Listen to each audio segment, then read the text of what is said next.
کردید که داخل ماینکرافت اصلا به جز 2 تا راه نداریم که آسانسور داشته باشیم. یک اینه، دو هم اینه.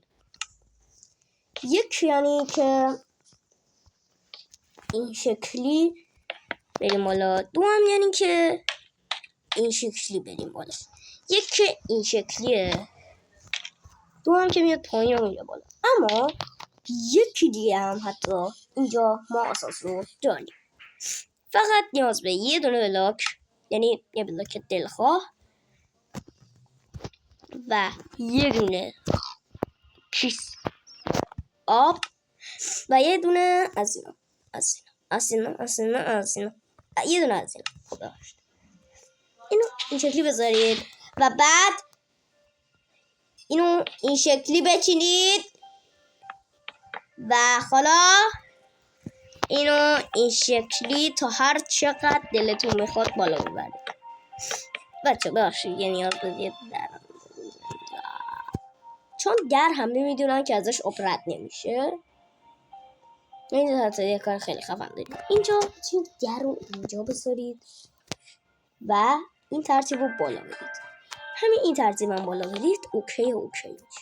این ترتیب رو تو بالایی که میخواید برید ببرید.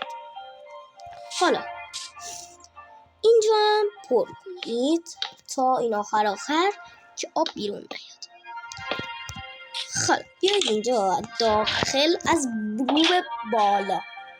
رو بالا این سطح آبو بزنید به پایین تا خودش بره پایین. خودتون ندارد خوش بره پایین.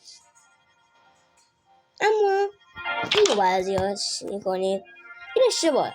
خب این کارو نباید. این بالا رو پر میکنی برمیداری. آب که قد شد چکار میکنی؟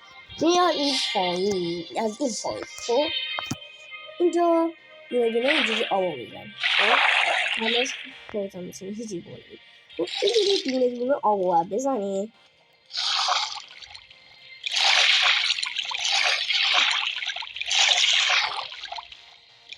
تا رسیدی بالا.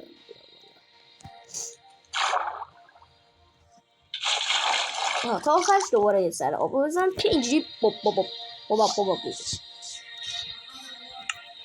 حالا این وسایل در بیار. حالا خیلی راحت توی آسانسور داری که آسانسور اینجوریه که در رو باز کنی آب بیرون نمیاد. اینجا داخل، اینجا بالا، اینجا. حالا رو به پایینش چجوریه؟ همین رو باید اینجوری کدومش رو بگیری؟ کدومش؟ اگه